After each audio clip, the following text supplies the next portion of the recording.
And we're live. Hey, okay. Cool. All right, let's get started. Hey everyone, welcome to Designing for Tribal Sovereign Nations in the United States with Sadie Redwing as a part of our second annual Midwest Design Week. My name is Ashton Span, and I'm one of the co-vice presidents for AIJ Cincinnati, one of the 70 plus chapters of AIGA, the Professional Association for Design. This week, we've had a lot of really great presenters that have been focused around the theme of access to design. That includes tomorrow night's event, allowing opportunity and creating a channel for it with Ariana Cruz in collaboration with AIJ Unidos, and our closing keynote event on Friday during the lunch hour. Thank you for your feedback by Liz Jackson and Alex Hogarb, founding members of the Disabled List.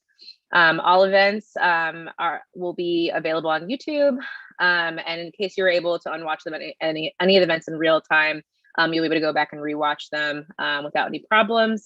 Any updates about any of the events throughout the week will be on Slack. So if you're not on Slack, you really should probably get on there. It's a great way to stay updated as well as be able to connect with some other creatives in the Midwest and beyond. We will be taking questions throughout the presentation and collecting them for Sadie for us to go through at the end. So feel free to add any questions you have into the YouTube chat or in the question answer channel in Slack. This event would not have been possible without the help of our sponsors. Thank you so much to Saatchi and Saatchi X, the University of Arkansas Graphic Design Program, Creatives on Call, Salesforce, Declan and Moneypenny, and the rest of our amazing sponsors. We are grateful for your support and honored that you have entrusted us to fulfill our goals for Midwest Design Week in a meaningful way. If you need any special accommodations in order to have the best experience here at Midwest Design Week, please don't hesitate to reach out to one of our organizing team members on Slack, and we will do our best to provide you with whatever you need so that to ensure that you're having a great experience. So, but with that being said, I'm ready to go ahead and get started, and I'm excited to introduce today's speaker, Sadie Redwing. Sadie Redwing is a Lakota graphic designer and advocate from the Spirit Lake Nation of Fort Trotton, North Dakota.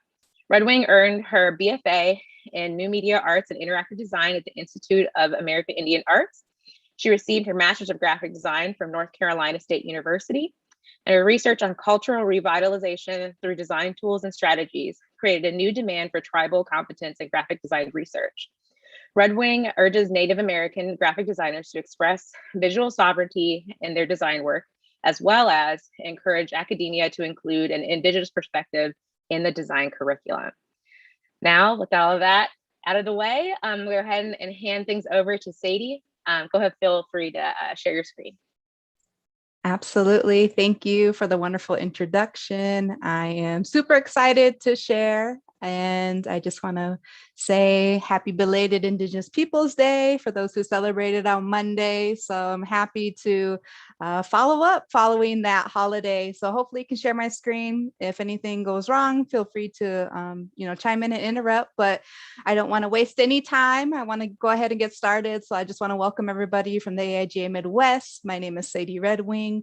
And I'll show a little bit of where I'm from here.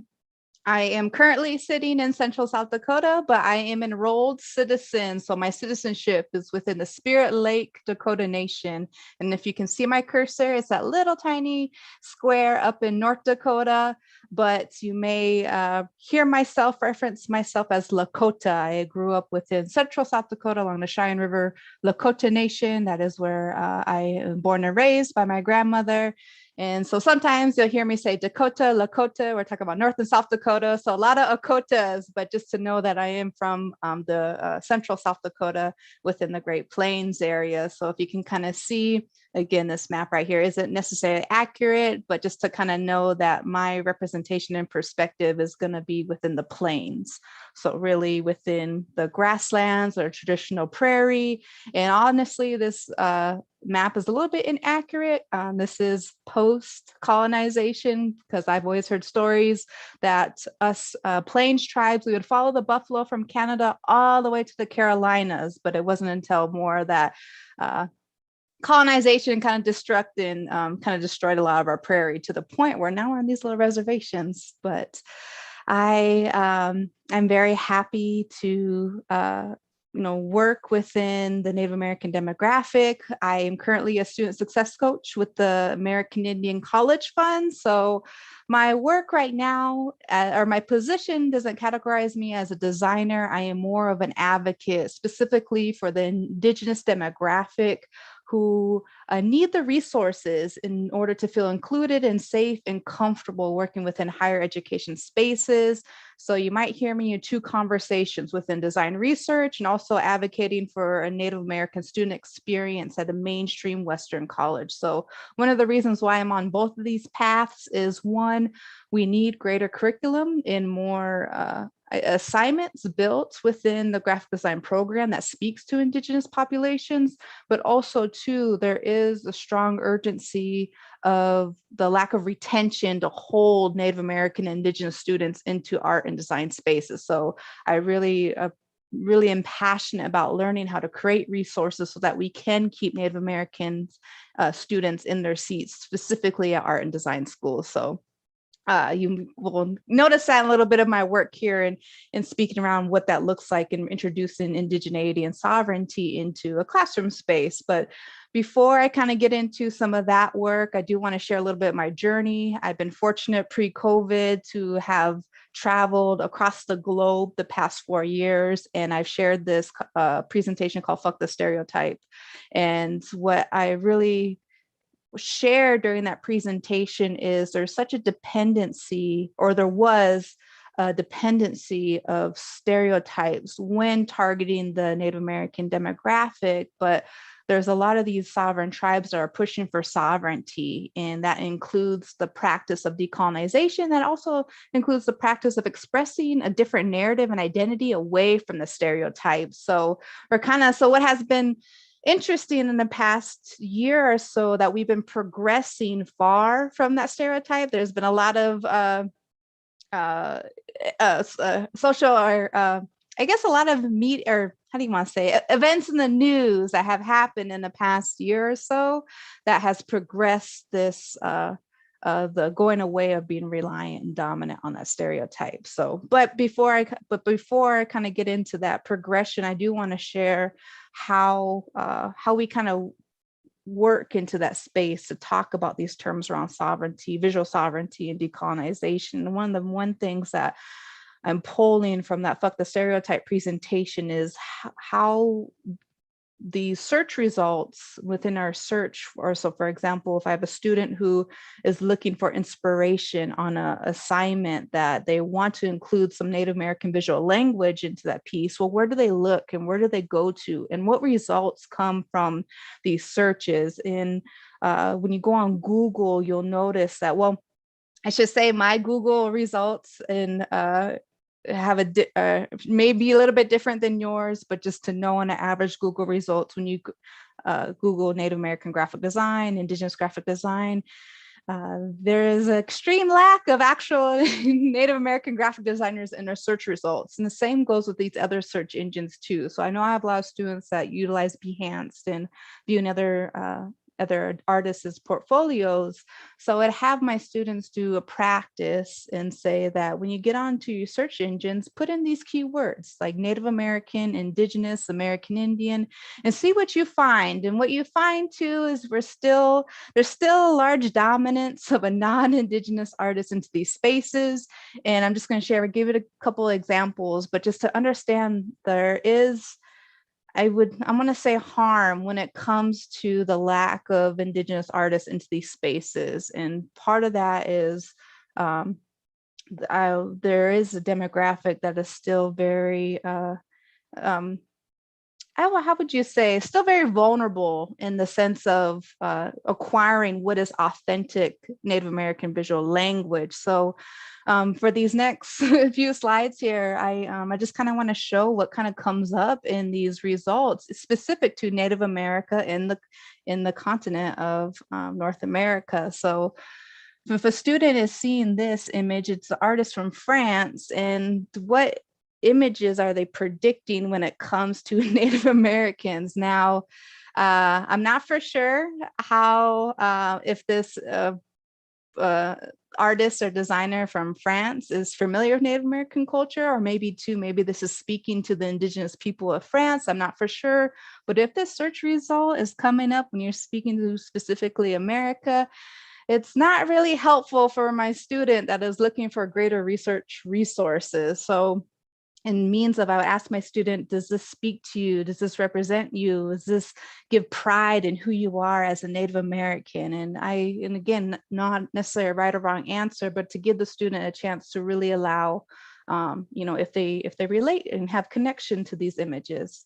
Another area that we talk about in the same assignment is, what is this speaking to? Now, one thing that is obvious that the aesthetics and the actual artwork of these images are nice. So meaning that the details in the plumes and the feathers, the detail in the hair, the detail in the clothes is really beautiful. It's really gorgeous work. But again, what is the visual speaking to that identity? And is it relating to us? Is it harmful to us? And also too, we're getting a lot of artists coming from France that are really, really depicting this image that we have connection to here in the United States. And also to another conversation that kind of comes out of this is, when my students are making animation characters and they're making a portfolio of specific, fictional characters, their portfolios aren't necessarily dominant in a French person or someone of a European descent. So just kind of really trying to put this type of artwork into perspective and just say, look, you're creating these wonderful pieces, but what is it targeting? Who is it targeting? How is it harming the targeted or the non-targeted audience when they really in desperate need of more resources for their graphic design projects? And lastly, just another example, the aesthetics are really beautiful when it comes to the color choices and how the individual is drawn. But again, what is being communicated in this visual piece? I get a little bit annoyed sometimes that we still the Native American, how would you say, I guess religion or spiritual beliefs are always associated with psychedelics. I don't get it. Like, let's move on from this. I'm tired of seeing these posters at Spencer's or Hot Topic or in the black light, but it'd just be nice if there's a little bit more protocoling in our identities, what is being shared in these results. So again, if anybody has the time and is really interested in this practice, go ahead and go on some of your search result or your search engines and type in Native American graphic design and see what you see and ask if that's even helpful for you or your students. If not, then that's just an acknowledgement that we need to build more resources so that there are more Native American designers that pop up in at least the first 3 pages in some of these search results. So having that said, I really want to stress the importance of actually showing identity. And anytime I have a classroom or workshop or I'm interacting within a space where we might be, making something, I remind that group or that space or that classroom, how powerful we are as graphic designers, especially when we are utilizing someone's language and we're utilizing someone's identity. So to really understand that power is really strong. Like, we allow somebody to see their language. And that is really one of the most powerful quotes that one of my mentors said to me is like, Sadie, when you're in graphic design and you're working with visual languages and symbolism, you have the power to allow someone to see their language, and you also have the power to take away that language. And the same with identity. So I really stress that in my space of how serious this is. We don't really necessarily have the artistic freedom when we're designing specifically visual communications that are speaking to a nationality. So what terminology that kind of speaks to designing for sovereign nations is this term visual sovereignty, or as I define, is how do you design for a tribe's nationality? So to give an example, there are many sovereign nations out there in the United States, and as a sovereign nation, we are almost a little mini country in the United States, which means that we do have opportunities to go speak within the United Nations as a specific nation, but you don't really see a lot of tribal nations and other global events. So for example, the Olympics. So thinking about, okay, if Sadie were to go to Olympics, let's just say I'm gonna be a gymnast, let's say I'm a gymnast in the Olympics, I would be coming in as a representative of the Spirit Lake Dakota Nation. So that means I would be entering in the parade of flags, not with the United States flag and not with a singlet or uniform or, warm up outfits in red, white, and blue and stars. I would actually be in a uniform that speaks to my nation, the Spirit Lake Dakota Nation. So if you remember my flag on my title screen, that light blue, but we haven't had opportunity to be in a space like this to demonstrate what those uniforms would look like. But someone would need to design them, right? And who's going to design them? Other than the Olympics, think about, let's say something like the FIFA World Cup. What if the Lakota Nation or the Navajo Nation or the Cherokee Nation or Seminole Nation or the Mohawk Nation? What if one of these tribal nations wanted to enter a soccer football team into the FIFA World Cup? Again, what would their jerseys looks like? How would fans be representing them in the crowd? We would not be entering into these spaces with the United States of America dormant. So kind of give an idea on where this concept of visual sovereignty is demonstrating the nationality. And when we're here, specifically United States, not even talking about Canada and not even talking about our relatives in Mexico who have no federal recognition, but here in the United States, there are over and this number is inaccurate. So there are over 580 federally recognized tribes. So being a graphic designer and knowing that there's a large stress and there's a lack of graphic designers to design for 580 tribes. One Lakota designer cannot design for 580 plus languages and identities. So this is the importance of really wanting to bring a lot of this into curriculum. And I'm showing this slide here for anybody who wants to kind of learn more about sovereign nations, or a resource where you can go to BIA.gov. And I like how it splits it up into region, because we really categorize our visual languages based on region or resources that come from these specific areas of land. And then just also too, one of the reasons why the number is kind of limbo sometimes is because there's more and more tribes wanting sovereign recognition from the US government. And also too, there are tribes that are losing members and are going extinct. So this number of, I would just say 580 plus, because it always is in limbo sometimes. So just to be mindful of that. And knowing that there are all those nations, we only have 35 tribal colleges. And the sad part is that none of these tribal colleges offer a bachelor's or higher in graphic design. You may participate in an art curriculum that might allow you to learn Adobe programs, might get a certificate in web design building, but just to know that, again, when we talk about equity and we talk about the lack of resources on getting Native American students proper education in design and art research, we don't have the infrastructure yet. And it'd be nice to live in a country where we have 580 plus tribal colleges, but we don't have that yet. But just to give an idea and show you what tribal colleges that we have. And also too, a lot of these tribal colleges do provide curriculum and resources for other terminology that I notice is being shared within the design community, like decolonization, decolonialism. So if anybody is looking for more resources on how to utilize those terminologies into curriculum, reach out to a tribal college. They got Indigenous professors, they got,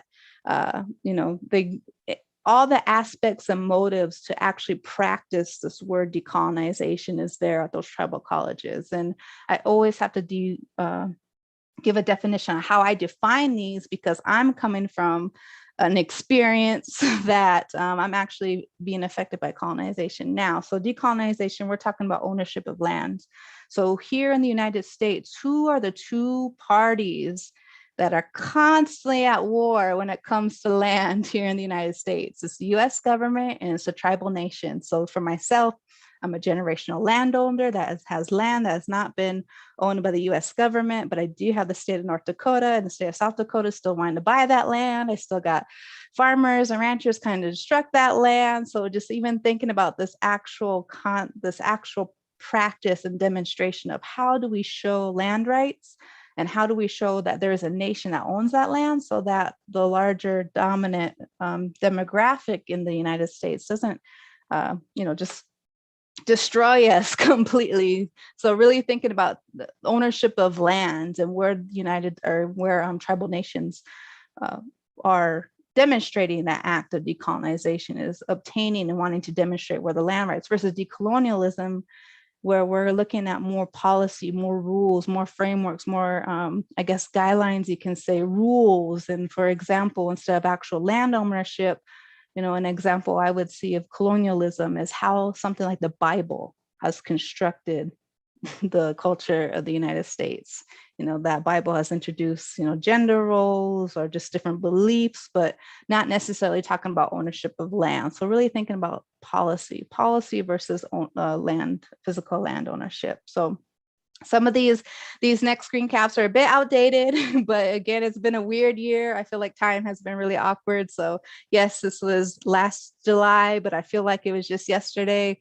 But one win for U.S. tribes, specifically in Oklahoma, is that the eastern half of the state of Oklahoma recognized those tribes' sovereign rights. So meaning that anything that happens in these territories within the Cherokee Nation, Muskogee Nation, Choctaw Nation, Chickasaw Nation, Seminole Nation, anything that happens, so thinking about if there was a murder or some type of crime that was committed on these land territories, the tribal nations need to be present in knowing how to, I guess, conduct a resolution of whatever incident may have happened. So, which is huge that they're being recognized at that federal level. And the one thing that is important to know is that more and more tribes are wanting to push for sovereignty. And if more and more tribal nations are brought to the table, think about, if you're working at an institution, if you're working at university, and they're bringing more liaisonship amongst the tribe that your university sits on, you're going to need to be familiar with that tribe's policies and that tribe's culture. So slowly we're snowballing, and I know there's starting of land acknowledgements, but again, there needs to be greater liaisonship and relationship building in between businesses and universities that are seated on tribal territories. And one of the most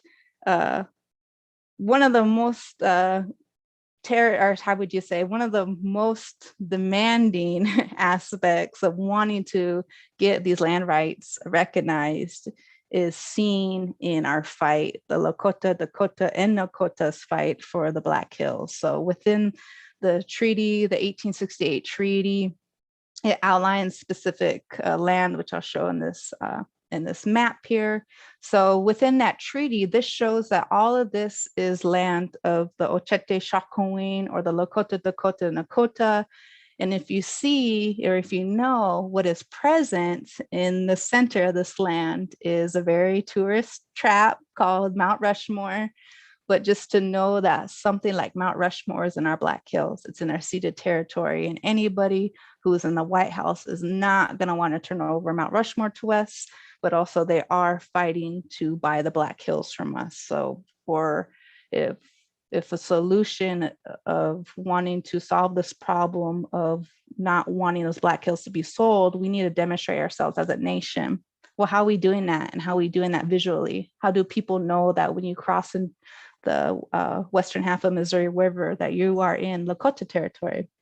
So again, how can a graphic designer show that nationality? So the importance of needing this work. And another importance, and this is a little bit off topic from designing from nationality, but also when we talk about Indigenous perspective in design models and design infrastructures, and when we talk about this word reciprocity. So I don't have the time to show this documentary on Netflix. I hope it's still on Netflix. It's been a minute since I checked, but if you get on Netflix, there's this documentary called Kiss the Ground. And Kiss the Ground really talks about how the demand for, I guess, US crops and beef is really overworking our soil. And we know that. And one of the ways and one of the practices of decolonization is regeneration, or revitalizing land. And for myself, it'd be the prairie, and just knowing that the importance of the buffalo. Like I said, we followed the buffalo from Canada all the way to North Carolina. And then that buffalo migration pattern, the feet of the buffalo worked that soil perfectly. So we didn't overtill the soil with the buffalo,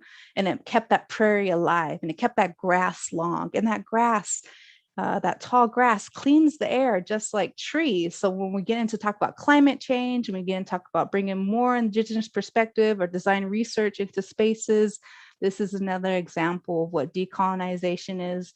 what sovereignty methods of how to protect the prairie is, and also to how we can bring some more of the indigeneity into spaces that need it. So there's a huge, huge need for climate change. And one of the reasons why it's so hard to demonstrate that, and I apologize, there's a trigger warnings in here, is that we're always at confrontation. We're always at confrontation with the Army Corps of Engineers, with the government, with state, state legislature, who you name it. Like, it's really hard, or it's really annoying in some sense that we just want to, keep our grass long, or we want to keep our prairie alive, our animals alive, our clean water. But man, just the government just won't leave us alone. They won't. I don't know. There's not much trust in allowing us to really revitalize this land. So hence another need to demonstrate what our nationality is, so that we can really be of aid in I guess the saving of this planet in some sense. But I just wanted to show, because as you kind of get an understanding the importance of this as a nation, we kind of funnel the importance down into, let's say, a space within higher education within where I work. So like I said, more and more tribes, or more states are turning over land rights to tribes, which is beautiful. Again, it's a domino effect. It's not, the snowball is rolling, but it's not as big as it should be.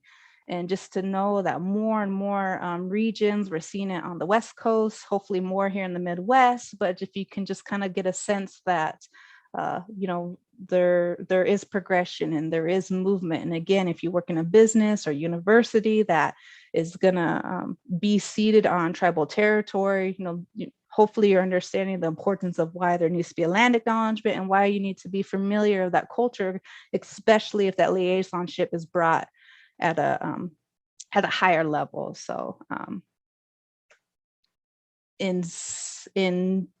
so kind of give an example of when that is brought into, let's say, universities. So like I said, I work as an advocate for Native American students, and also really focus my design practices within institutions and universities that want to create a more inclusive space for Native American students. And one example that I share here to kind of see what progression is example like University of Illinois. University of Illinois had a chief, I want to say Chief Illinois, but had a chief that was more, or had a mascot that had an individual that looked like a Native American chief with the headdress and with the, I guess, with the individual who would be at the football games or whatever it may be. But just to know that mascot was harmful to us. And it's just nice to know that Illinois is looking to put an imagery implementation plan to move away from the dependency on that racist mascot. Now, if they aren't depending on a racist mascot anymore, what are they going to do? What imagery are they going to use? Who's in their design department that is going to allow them to speak to their Native American students? And part of speaking or targeting the Native American demographic on that campus, you got to include all areas or all aspects of culture, one being language. And I'm showing this example for the Wheezy Pond program. So I'm here in South Dakota, in the University of South Dakota, and South Dakota State have programs with the Crazy Horse Memorial and Black Hills. And within those programs, those programs are for Native American students and preparing them to go to a mainstream or westernized university, and to design a more inclusive space or environment for these students specifically. It'd be nice to have opportunity to show them Lakota language or Dakota language. And this is so unfortunate that this program or this design project fell through. And it fell through because South Dakota State did not. Two comments that came out from these, and I'm just going to leave it at these two comments. One, our language is intimidating. And two, a lot of people don't have keyboards or know how to do the keyboard commands for specific characteristics. And to know that your language is too intimidating just yet is so infuriating, but it also makes your design thinking, or you as a designer, to explore more. Well, how can I make my language less intimidating? And again, that's not my that's not my problem to be solving. But again, it makes me bring the question up, how do we know other languages in the United States? You know, why in high school was I told to take German or Spanish or French? Why wasn't I allowed to take Lakota or Dakota or Cheyenne or Arapaho when it's just right there? Why would I go to France to learn Lakota? So kind of really, even too, if we're struggling to bring our language into these spaces, that's a problem. And how do we do that more? And just to even some other beautiful aspects and revitalizing culture with this project is thinking about our color palettes. The prairie has such beautiful flowers and fruits and dirts and different dyes that we now have something like Illustrator or the Adobe Suite where we can bring some of these traditional colors and boost the saturation up, you know, give them another life, but then also too, it's another remembrance of, oh yeah, this flower, you know, the flowers in the prairie are this type of purple, or yeah, we do have this type of face paint that comes from, you know, this maroon color or whatnot. So again, this, you know, it'd be nice to really have an opportunity to share some of these, you know, traditional color palettes that were created pre-contact for the students that need it the most, the students that need their culture, you know, revitalized because it's on the verge of extinction. So just to kind of give an example of, you know, what that would look like if we're doing either a logo or how do you incorporate some other cultural elements into a space. Now, for this one, again, back on language, but I just wanted to make note on this too, is that at the American Indian College Fund, we know to not translate a scholarship. So if a tribe gives us a large donation and that scholarship donation is in a tribal language, we leave it at that tribal language.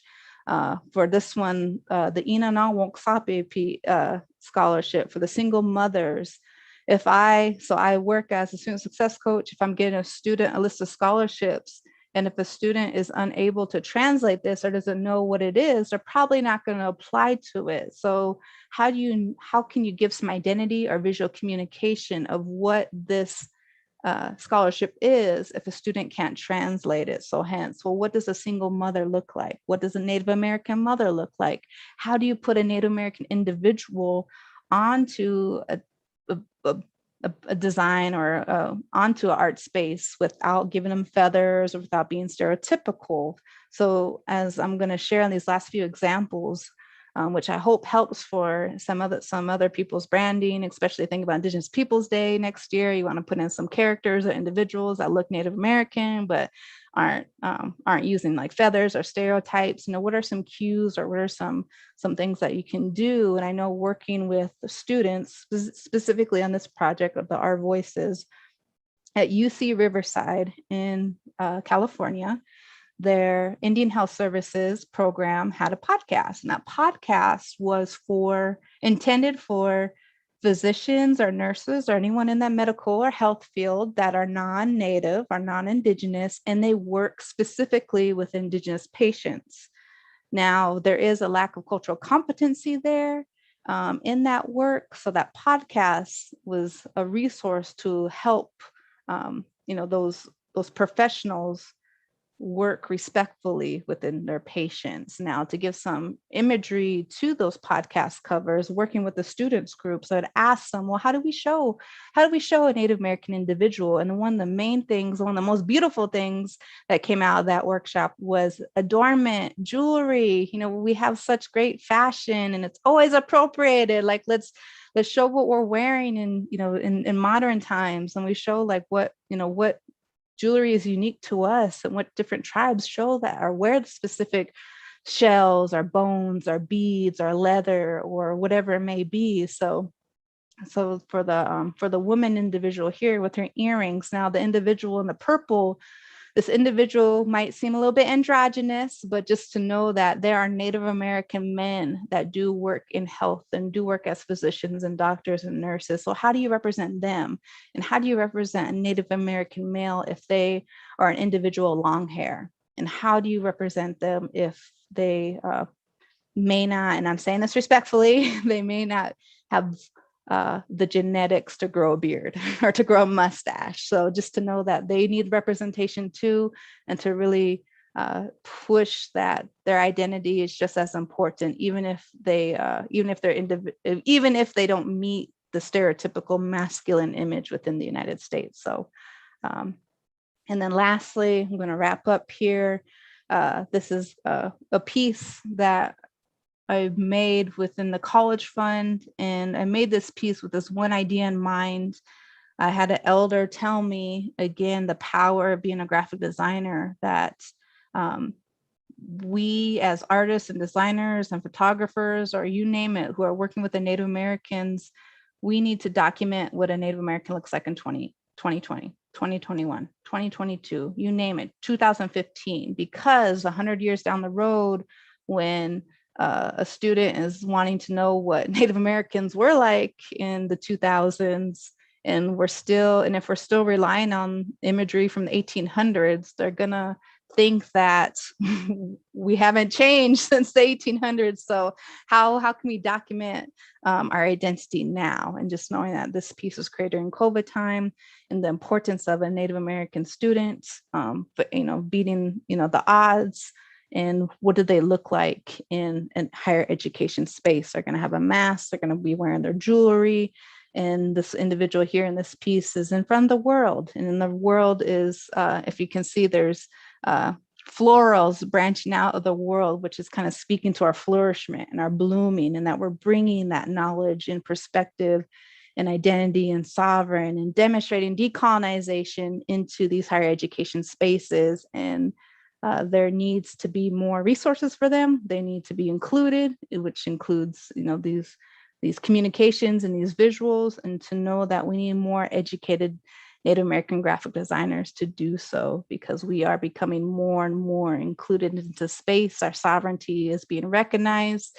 And again, we're still in a flourishing movement. So I'm going to end there. And I just want to thank everybody for allowing me to have the space to share.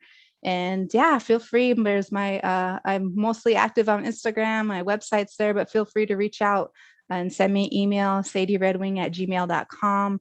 And specifically, if you have Native American students who are looking for resources, please have them connect with me. So I'm going to leave that at that, and I'm going to come back to the Zoom screen. So again, thank you, AIGA Midwest. Thank you so much, Sadie. That was an amazing presentation. Thank you so much for going over all of that and giving us hopefully some new things we hadn't maybe learned before. We do have a couple of questions we're going to kind of start with. So what are some resources that we can utilize to ensure that we are not doing harm to any Indigenous peoples and making sure that we are representing them in ways that are not harmful?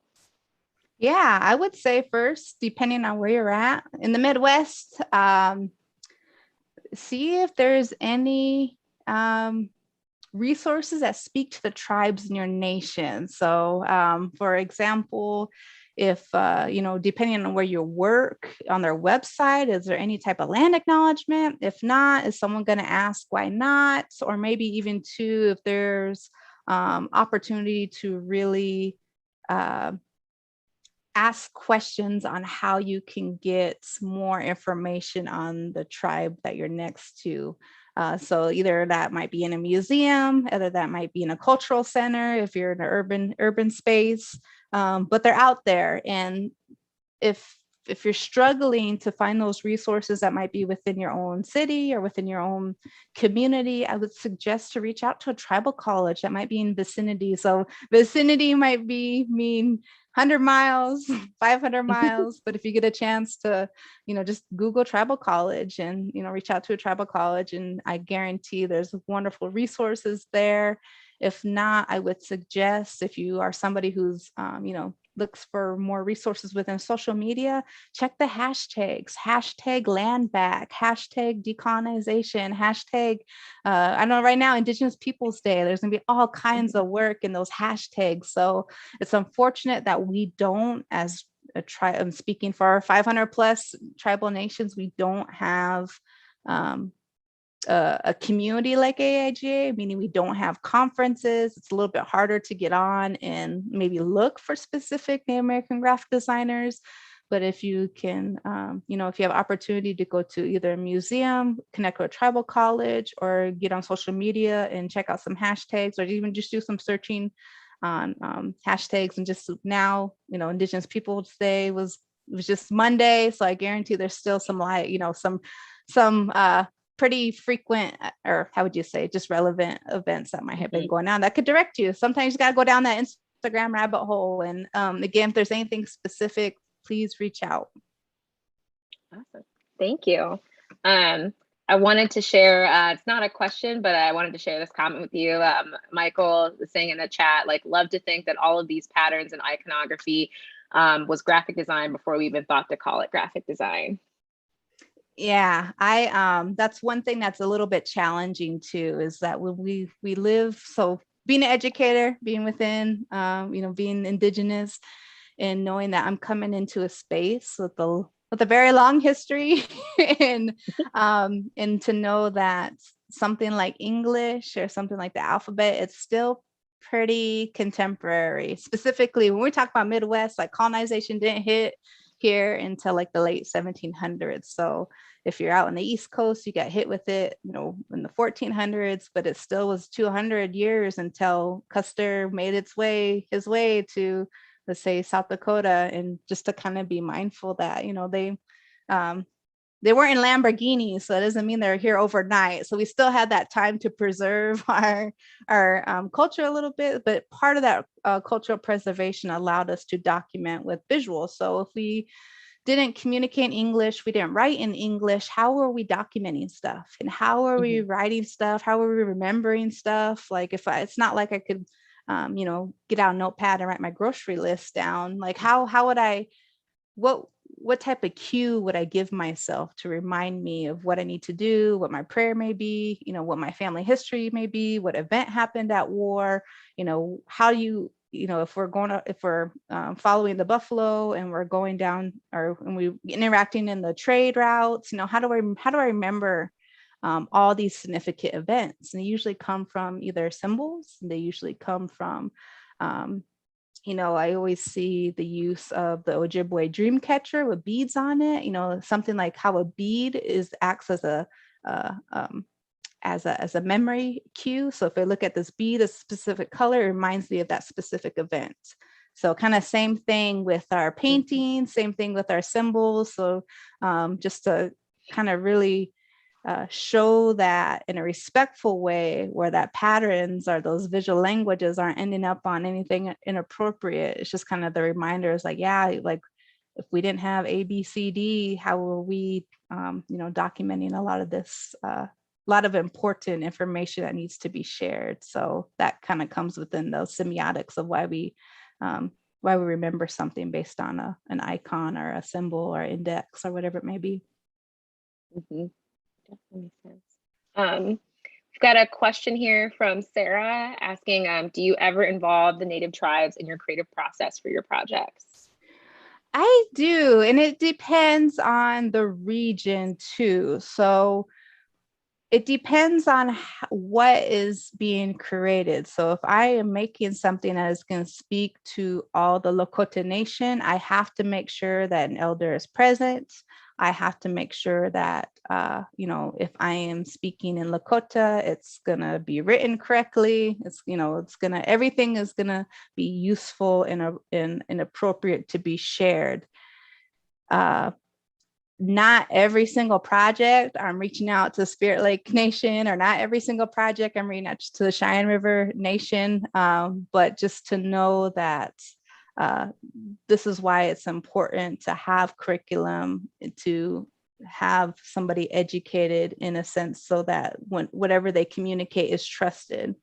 As a graphic designer, I wouldn't stress somebody to be like writing letters or trying to contact a tribal government just to do like a homework assignment or a project. But if you are actually designing something for the sovereign nation, definitely reach out to the tribal government. But if you are designing something for, let's say, if I'm just designing Indigenous Peoples Day graphic for, my Lakota friends, like I'm not necessarily, I don't need tribal approval. And again, depending on what, what you're making, the importance or significance of it,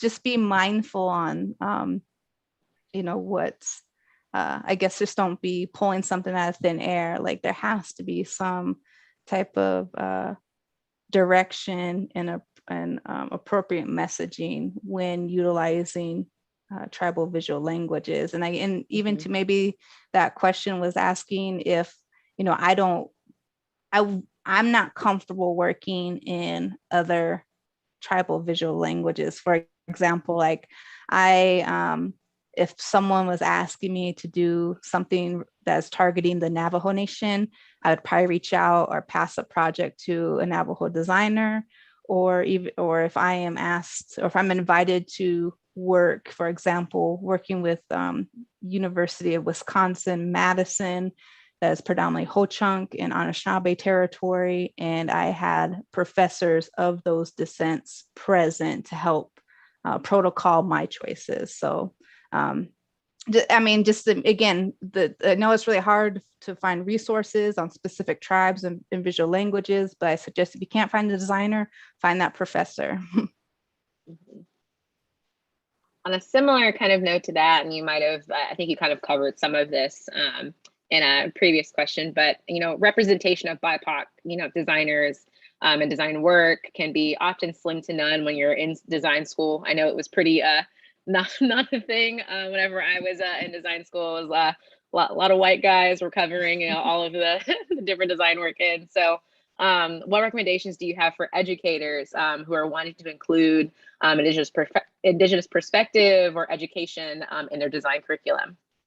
Yeah, this is actually a really great question, and I might throw 100 ideas out there, but just to help paint the picture a little bit. One area of myself that I find myself in as an educator is I realize that there's still a large population that has no idea what like Indigenous culture is. And that blows my mind because I have to remind myself that, I'm immersed in my own community. So, thinking about, the bubble that I'm in, my conversations at the kitchen table and my home are completely different than the conversations being had in a non-Indigenous home. So I really have to remind myself and be patient that, okay, I really have to paint the picture. And that's like been my key word, like this past couple years on how do I paint the picture on what an ideal world would look like for myself. So for example, designers, they're inventors. Designers, we invent and we visually give identity to those inventions, and we share and we design, think, we create systems and all that. And if I feel like, for example, let's say that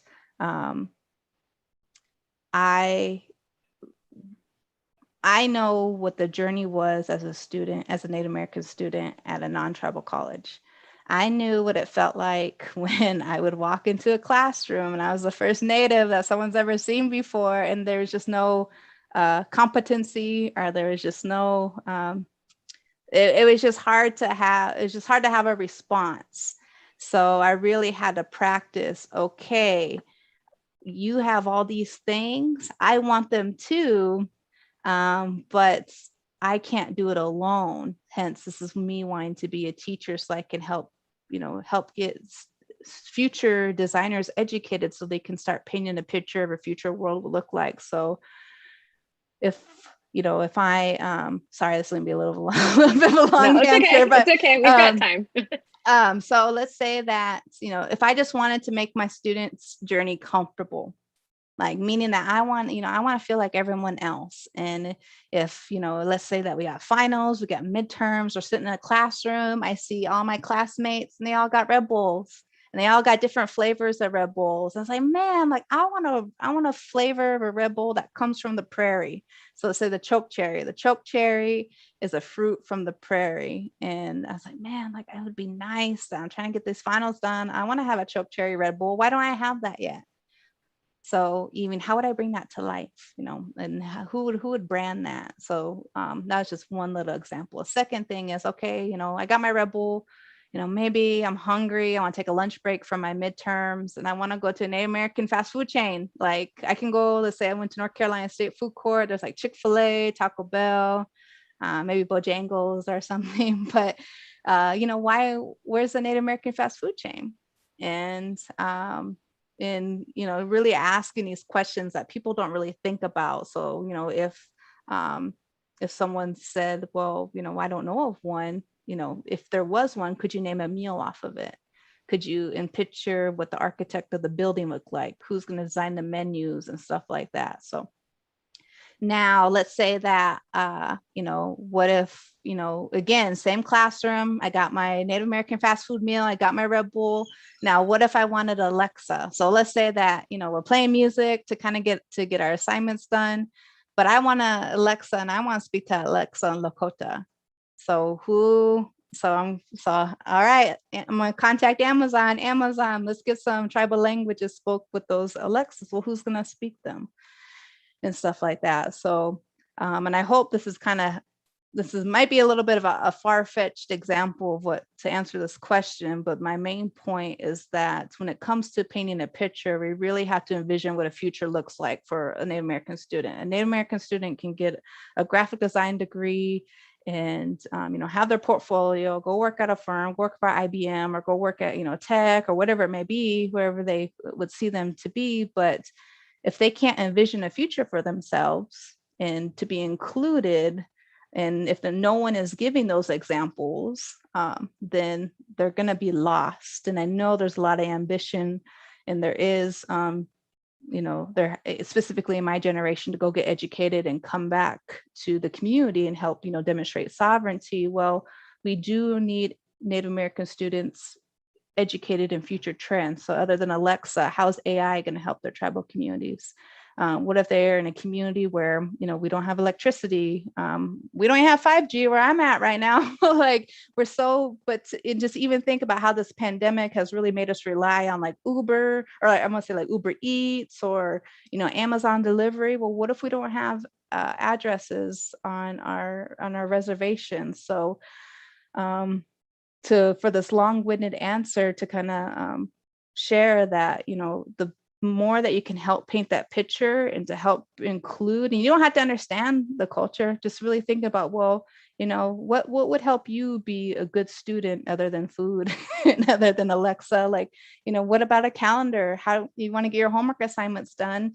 There's all these traditional Native American calendars. Even if you don't know how to make one, you can encourage that student to go learn. But I would wrap up and say, help paint that picture. And if you don't know what that picture looks like, really start to think about, well, how do I know about other nationalities? How do I know about other things? Even as something as simple, like everything, this desk comes from IKEA. What if I wanted a desk made by a Native American furniture store?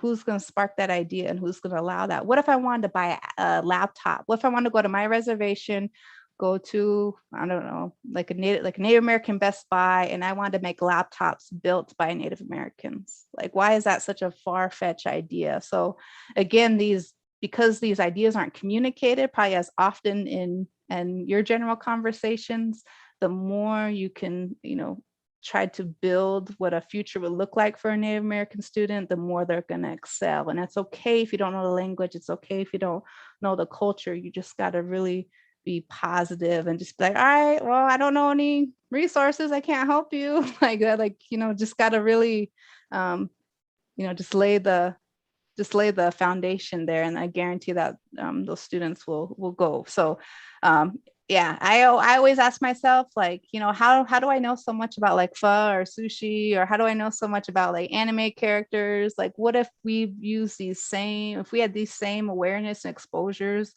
of indigeneity in these spaces that are created by designers, that are invented by designers, how much more we know about Native Americans, so we wouldn't have to be in this position. So just really think about, other than international, why don't tribes do this, this, and this? But don't like downplay them. Like, we're getting there. Like, I know we might seem a little bit rural and poor at the moment, but just to know that we're so strong and we're so thriving. And The hardest part that other demographics don't face in here is that we're constantly battling the US government, and it's exhausting.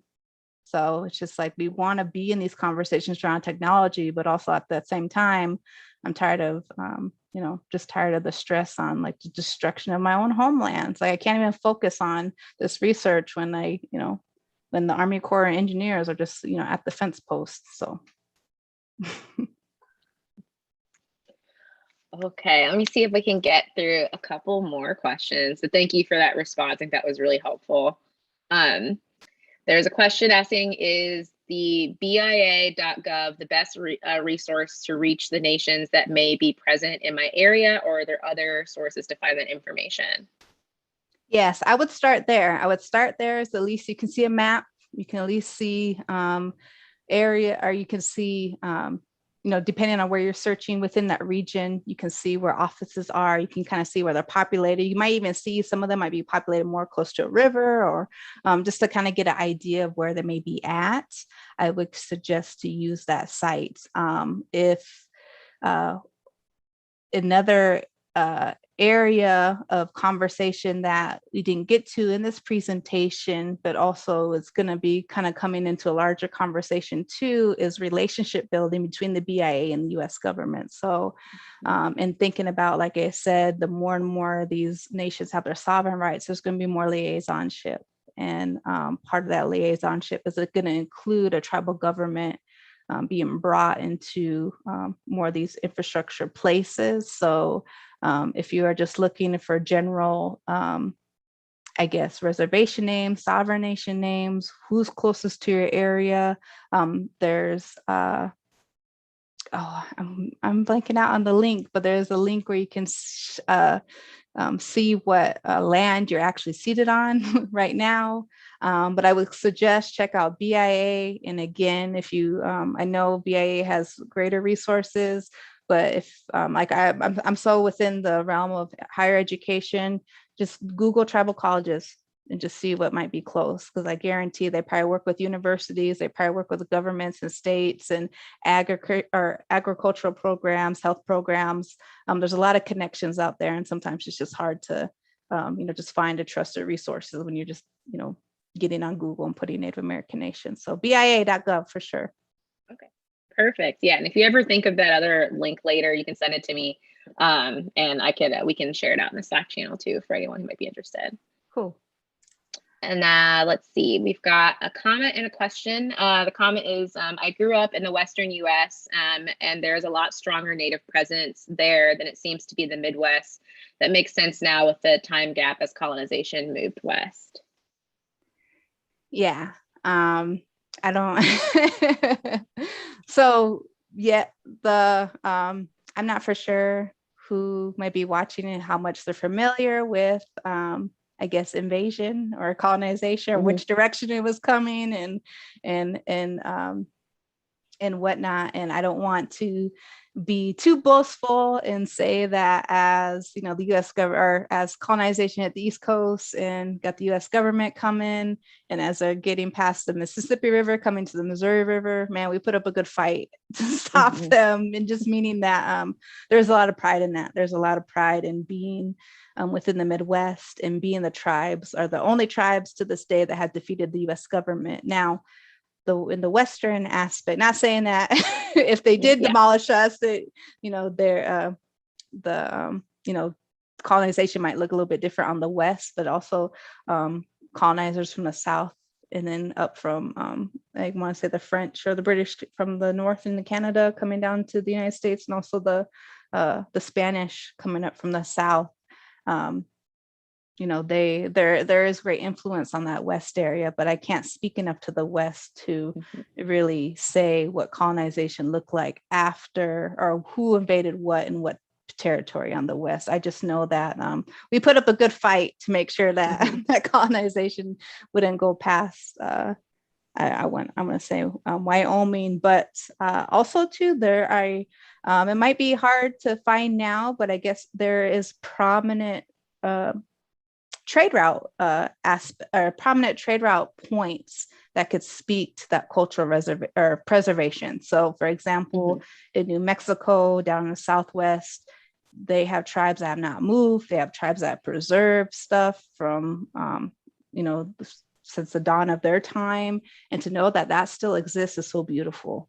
And to know that other areas in the United States have the same thing, that they haven't been touched by the US government or tainted in any way, or those resources haven't been exploited, is beautiful. So in areas and aspects where those tribes have great preservation, that can speak to the sustainability of the tribal nations in the West that still have stronger ties to their culture too. So we're about out of time. I am going to break the rules and I'm going to sneak in one last one, and then I'll do my closing. There's a question asking, are there any Native American designers or artists that you can share that are representing the culture in a way that is breaking through barriers? Yeah, absolutely. For sure, I would suggest to check out Ryan Redcorn. Ryan Redcorn has been a very influential gentleman in for myself as an inspiring graphic designer. I was familiar with him as he started in the 1491s comedic group, and just to know that he has just a strong base for graphic design, and to now that he's working with Reservation Dogs on Hulu, on FX, is great. Ryan Redcorn, check him out for sure. Another influential mentor who's been in my has been in my journey is Greg Deal, Gregg Deal, DAL, and a Paiute gentleman, and he has just been in means of speaking up for yourself and taking pride in what what the things that you like and how you demonstrate strength within your work. He has been very influential in that aspect. Neebin Southall, Neebin Southall, has the Native American Graphic Designers Project. So she, and I'll share this link with you, Ashton, is that she has a long list of Native American graphic designers, and she's been a ground runner on collecting and finding these names, finding their tribal affiliation and finding their websites and portfolios. So I'll be sure to share that. But if anyone's typing on Google right now, Neebin, Nebin, 2 E's, and you could put Native American Graphic Design Project, and there should be a catalog of graphic designers there. And just there's so with social media, man, there's so much coming up. And then within here specifically, or I guess some really good friends of mine too who are doing some really wonderful work. We have Michael Clifford, aka Wiko, Witko. He's a musician, an artist. He owns, he's a collector of Native American graphic design, and he's sharing it in Rapid City, and he has his own food truck. So I'm very proud of him as well. Derek No Sun, so NO_SUN, has War Medicine and just wonderful apparel out in Shoshone. Derek, I know he's Shoshone from Idaho. He might be living in Santa Fe. Another resource too, someone mentioned it about graphic design or using symbols was graphic design before we actually called it graphic design. And to that point, there is a lot of graphic design work in the realm of art. So looking at painters, looking at fashion designers, looking at all these areas aspect that might have some marketing, branding, or even share that graphic design within their imagery. Santa Fe, New Mexico is a great hub. And if you just get on this last August at the Indian Art Market, Santa Fe Indian Art Market, and just I just wish COVID wasn't around, because it's such a huge gathering of artists and designers. So that would be another area of research to look at, just to kind of see names. And again, can't stress enough, get on those hashtags on social media and you'll find some wonderful work. Hashtag land back, hashtag Indigenous Peoples Day, hashtag, I don't want to go through all the curse words, but it means of like to kill the black snake. There's so much movements going on in environmental justice, and environmental justice will include Native American graphic designer work, and it's out there. It's just a matter of really wanting to bridge and catalog into something that would be similar to AIGA specific for Native Americans. So so it's in the works for sure. Yeah. Yeah, thank you so much for sharing all of that with us. I was capturing, kind of get all the names down and stuff and everything. But yeah, I did come across that graphic designers like project, whatever. So she's like trying to pull everyone's information together. So very awesome that, you know, it just shows that, you know, someone out there just has to take initiative and get it moving and everything like that. So so that's all the time we've got for questions. We're already a little bit over, but I think that's okay. Thank you so much to everybody for joining us today. Let's give a virtual round of applause for Sadie Red Wing. And before we leave, I want to give another shout out to all of our sponsors for this year's Midwest Design Week. Thank you so much for all of your support. And again, just another reminder that any updates on event information are going to be in Slack, so make sure you hop on there. And if you have any other additional questions or need some additional support, please reach out to us on Slack via the Midwest Design Week support channel, or direct message anyone from the organizing team so we can help you with whatever you need. We hope to see everybody tomorrow morning for our next talk at 10 a.m.